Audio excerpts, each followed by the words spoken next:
श्री अरविंद पनगड़िया हमारे साथ मौजूद हैं, नीति आयोग के वाइस चेयरमैन। सर बहुत बहुत स्वागत है आपका जी बिजनेस पर सबसे पहले तो इस खास बातचीत में। और सबसे पहले मैं आपने इनफैक्ट हाल ही में एक जो बयान दिया था which is a very interesting take, क्योंकि पिछले हफ्ते जब जीडीपी के आंकड़े आए तो उसके बाद कुछ लोग ये कह रहे थे कि डिमोनेटाइजेशन का असली असर अब दिखना शुरू हुआ है, Q4 नंबर्स हुआ बिलो एक्सपेक्टेशन। लेकिन आपने एक जो इनसाइट दी कि अप्रैल टू जून क्वार्टर जो है उसमें एक्चुअली इकोनॉमी टर्न अराउंड हो रही है, इसके बारे में पहले तो आप बताइए। हाँ नहीं, तो इसमें तो अब डेटा आएंगे, पर मेरा अपना मानना यह है कि इस अप्रैल टू जून वाले जो क्वार्टर है इसमें will see turn around, will get back to the higher growth path. And पूरा जो साल है अब 17-18 का, उसमें निश्चित रूप से हम करीब 7.5% ग्रोथ ला सकेंगे। सर साथ ही आपने इनफैक्ट ये भी कहा है कि we are somewhere couple of years down the line reforms एक बार पूरी तरह से सेट इन हो जाए, सरकारी पॉलिसीज़ जो हैं जिसका इम्पैक्ट लैग इफेक्ट के साथ आता है वो सारी ऑन ट्रैक हो जाए, तो we should be looking at 8% plus levels. इसके लिए रियलिस्टिक टाइमलाइन क्या लग रही है आपको? बिल्कुल नहीं, इसमें इसमें प्रिडिक्ट कर पाना इस तरीके से विद प्रिसीजन हार्डर है, पर मैं ये मानता हूँ कि अभी जो हमने बहुत सारे 3 साल में रिफॉर्म्स किए हैं उनका बहुत सारा असर अभी आना बाकी है। कुछ असर हुआ है पर बहुत सारा आना बाकी भी है। तो एक बार ये पूरा असर जब लगेगा तो आराम से हम उन्हें जो है 8% प्लस की जो ट्रेजेक्ट्री है, ग्रोथ ट्रेजेक्ट्री है, वहाँ पर पहुँच जाएंगे।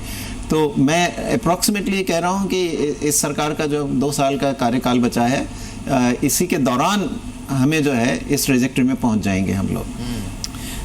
Before we move on to specific topics, Arvind ji मैं आपसे एक बर्ड्स आई व्यू लेना चाहूँगा कि जो 3 साल के रिफॉर्म्स रहे हैं इसमें 3 या 4 सबसे की गेम चेंजर रिफॉर्म्स अगर आपको गिनाने हों, या फिर मैं ये भी कह सकता हूँ कि अचीवमेंट्स अगर आपको गिनानी हो, तो वो कौन से रहेंगे? तो मैं रिफॉर्म्स की साइड पे ही लेता हूँ, हालांकि क्योंकि सरकार का जो है कार्य इतना वाइड स्वीप के साथ हुआ है, सो सभी सेक्टर्स इसमें इम्पैक्ट हुए हैं, पर फिर भी 3 बड़े रिफॉर्म्स आपको मैं गिनवाता हूँ। पहला तो निश्चित रूप से जीएसटी है, गुड्स एंड सर्विसेज टैक्स। ये काफ़ी गेम चेंजर रिफॉर्म है, क्योंकि इसके द्वारा जो है पूरे देश में अब एक सिंगल मार्केट क्रिएट होगा। सारे देश में हर कमोडिटी पे सारे देश भर में एक ही इनडायरेक्ट टैक्स रेट होगी। तो ये एक बहुत बड़ा रेवोल्यूशनरी चेंज है। तो पहला तो ये हुआ। दूसरा जो है बड़ा रिफॉर्म मैं मानता हूँ वो इंसॉल्वेंसी एंड बैंक्रप्सी एक्ट, और ये जो साथ में डिसीजन हुआ है कि जो हमारे बैंक एनपीएस हैं उनको रिजॉल्व करने का, ये जो ऑर्डिनेंस लाई गई है आरबीआई के एक्ट के विषय में, ये मिलाकर insolvency bankruptcy act plus this ordinance, ये एक बहुत बड़ा रिफॉर्म है। क्योंकि मैं ये मान के चल रहा हूँ कि काफ़ी समय से हमारा जो है ग्रोथ में इम्पेडिमेंट एनपीएस की वजह से हो रहा है, और अब हम रियली सीरियसली इन एनपीएस को ठीक करने की ओर आगे बढ़ रहे हैं। इन 2 कदमों जो 2 कदम उठाए गए हैं उनके तहत। और तीसरा मैं कहूँगा कि जो बड़ा रिफॉर्म है वो सारा डीबीटी से रिलेटेड है, डायरेक्ट बेनिफिट ट्रांसफ़र। इसमें कई चीज़ें हैं, जनधन बैंक अकाउंट्स इसका हिस्सा है, आधार एक्ट जो हम लाए वो भी इसका हिस्सा है। इसी तरीके से जो अब डिजिटाइजेशन की तरफ बहुत तेज़ी से आगे बढ़े हैं, भीम की जो ऐप लाई गई, ये सारे ही सभी कुछ मिलाकर जो है जिसकी वजह से अब हम ज़्यादातर बेनिफिट्स जो देते हैं वल्नरेबल ग्रुप्स को, वो डायरेक्ट बेनिफिट ट्रांसफ़र के द्वारा अधिक से अधिक देते जा रहे हैं। जैसे एलपीजी में करीब करीब हमने कर दिया है, अब इसी इंस्ट्रूमेंटलिटी को हम जो है पीडीएस के लिए भी, पब्लिक डिस्ट्रीब्यूशन सिस्टम के लिए भी यूज़ कर रहे हैं। इसी तरीके से कई दूसरे जो बेनिफिट डिस्ट्रीब्यूशन किए जा रहे हैं उसमें भी इनकी इस इंस्ट्रूमेंटलिटी को यूज़ किया जा रहा है, आधार को और डीबीटी को। तो इसकी वजह से जो है बहुत एफिशिएंसी बढ़ेगी हमारे सोशल प्रोग्राम्स की। तो ये 3 मैं ख़ास मानता हूँ कि बहुत बड़े रिफॉर्म हुए हैं। हालांकि जैसा मैंने कहा इस सरकार ने करीब करीब सारे एरियाज़ में, ख़ास तौर से गवर्नेंस को लेकर बहुत बड़े चेंजेस लाए हैं। आपने जीएसटी की बात की अरविंद जी, इनफैक्ट मेरा अगला सवाल भी यही था। अब हाल ही में जो बैठक हुई थी उसमें भी कुछ और आइटम्स जो हैं उस पर भी क्लैरिटी आ गई है। सो ब्रॉडली क्या हम ये मान सकते हैं कि 1 जुलाई से जीएसटी रोल आउट के लिए तैयार है? और दूसरा, अगर ये रोल आउट हो भी जाता है तो जो शुरुआती हिकअप्स होंगे इसमें, right from input credit to the filing of returns, ये जो end to end seamless execution इसका होगा, ये इसमें क्या शुरुआत में थोड़ा वक्त लग सकता है? ऐसा है कि पहली बात तो मैं समझता हूँ कि अब 1 जुलाई से लगभग निश्चित सा लगता है मुझे कि 1 जुलाई से ये लागू हो जाएगा जीएसटी। और जो हिकअप्स की बात आप कह रहे हैं, वो तो कोई भी नई पॉलिसी जब हम लाते हैं तो इसमें कुछ हिकअप्स रहते ही हैं, तो इसमें हमें कोई आश्चर्यचकित नहीं होना चाहिए अगर कुछ हिकअप्स आते हैं, क्योंकि वो तो कभी भी अगर हम इम्प्लीमेंट करते हैं इस नई पॉलिसी को, तो जो भी रास्ते में बम्प्स आएंगे उनको फ्लैटन हमको करना पड़ेगा। तो पर ऑन द अदर हैंड, जहाँ तक मैं समझता हूँ कि राज्य सरकारों ने भी काफ़ी तैयारी की है। काफ़ी सारी कंपनीज़ को ज़्यादातर राज्यों ने जो है जीएसटीएन, जो जीएसटी नेटवर्क है, उस पर ले आए हैं।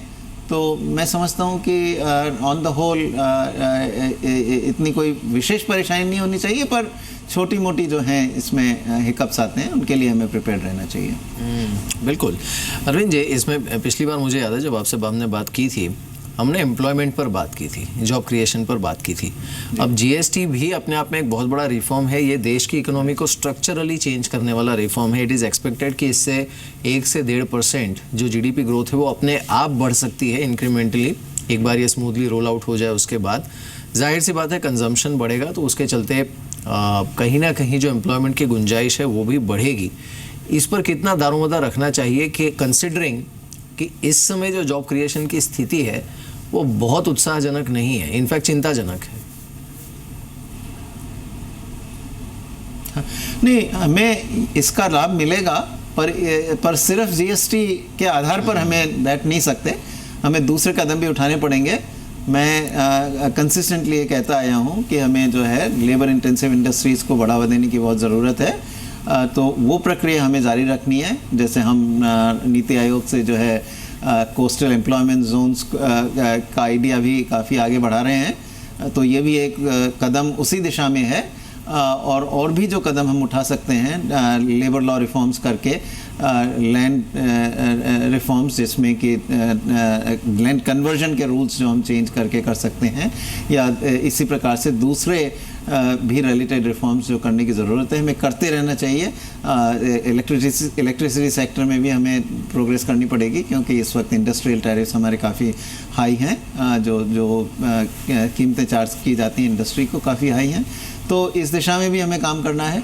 सो जीएसटी एक बहुत बड़ा कदम है, पर सिर्फ जीएसटी के बूते पर आगे बढ़ना गलती होगी, और सरकार का ऐसा कोई इरादा भी नहीं है। बहुत सारे आगे के भी रिफॉर्म्स जो हैं सरकार आगे बढ़ाती जाएगी। बिल्कुल। अगर हम 3 पिलर्स की बात करें अरविंद जी इकोनॉमी के, agriculture, services and then manufacturing, इसमें सबसे ज़्यादा कंसर्न इस समय आपको in terms of job creation और in terms of visibility of growth कहाँ पर लग रही है? नहीं, हमें ये एक लॉन्ग टर्म इशू चला आ रहा है कि इसमें मैन्युफैक्चरिंग में हमारी थोड़ी वीकनेस रही है, वो भी लेबर इंटेंसिव मैन्युफैक्चरिंग में। जैसे कुछ एरियाज है मैन्युफैक्चरिंग में जिसमें हम बहुत अच्छा कर पा रहे हैं, जैसे आप देखिए ऑटो पार्ट्स है, ऑटोमोबाइल्स का है, 2 व्हीलर्स का है, इंजीनियरिंग गुड्स इंडस्ट्रीज़ का है, केमिकल इंडस्ट्री है, फार्मास्यूटिकल्स हैं। पर ये सारी इंडस्ट्री, सॉफ्टवेयर है, सारी इंडस्ट्रीज जो हैं या तो कैपिटल इंटेंसिव हैं या स्किल लेबर इंटेंसिव है। हमें लेबर इंटेंसिव मैन्युफैक्चरिंग में अभी बहुत वीकनेस रही है, हमारी थ्रू आउट रही है, क्योंकि पहले हमने स्मॉल स्केल इंडस्ट्रीज रिजर्वेशन था, उसकी वजह से प्रोग्रेस नहीं हो पाई, क्योंकि ख़ासतौर से एक्सपोर्ट मार्केट में हम बहुत सक्सेसफुल नहीं हो पाए। इसके बावजूद कि ये जो एरियाज़ हैं इसमें हमारा कंपैरेटिव एडवांटेज है, क्योंकि हमारे पास बहुत बड़ी लेबर फोर्स है, बहुत लेबर अबंडेंट कंट्री हैं हम, पर उसके बावजूद हम इनमें सक्सेसफुल नहीं हो पाए, क्योंकि स्मॉल स्केल इंडस्ट्रीज रिजर्वेशन बहुत डेकेड्स तक, कई दशकों तक रहा हमारे देश में। इसके बाद लेबर लॉस की वजह से भी हमारे देश में थोड़ी वीकनेस रही है इन इंडस्ट्रीज़ में। तो मैं ये मान के चलता हूँ कि सबसे बड़ा जो है बिग पुश हमें देना है वो labour intensive industries, labour intensive manufacturing को जो है देना है। तो उसकी वजह से जो है जॉब क्रिएशन भी होगा और उसकी वजह से फिर सर्विसेज में भी जॉब क्रिएट होंगे, क्योंकि जब मैन्युफैक्चरिंग में लोगों की इनकम बढ़ेगी, वो उसमें खर्चा करेंगे, तो उस खर्चे की वजह से सर्विसेज में भी डिमांड बढ़ेगी, तो सर्विसेज की ग्रोथ भी बढ़ेगी। सर्विसेज सेक्टर में हमें जो है इस वक्त एक सेक्टर जो बहुत महत्वपूर्ण है जॉब्स की दृष्टिकोण से, वो कंस्ट्रक्शन का है। तो अभी कंस्ट्रक्शन में भी थोड़ी ये इनहेरिटेड कमज़ोरी चली आ रही है इस सरकार के लिए। जब पिछली सरकार ने जब कार्यकाल ख़त्म किया तो बहुत सारे प्रोजेक्ट स्टक हो गए थे, कई प्रोजेक्ट्स को के बॉटलनेक्स ख़त्म किए इस सरकार ने, कई इंफ्रास्ट्रक्चर के प्रोजेक्ट्स जो हैं शुरू किए गए, नए प्रोजेक्ट्स भी शुरू किए गए, फिर भी अभी हमारा जो है कंस्ट्रक्शन इंडस्ट्री में थोड़ी कमज़ोरी अभी भी चल रही है। तो ये भी एक सेक्टर है सर्विसेज के तहत, जिसमें हमें कुछ आगे चल के कुछ करना होगा।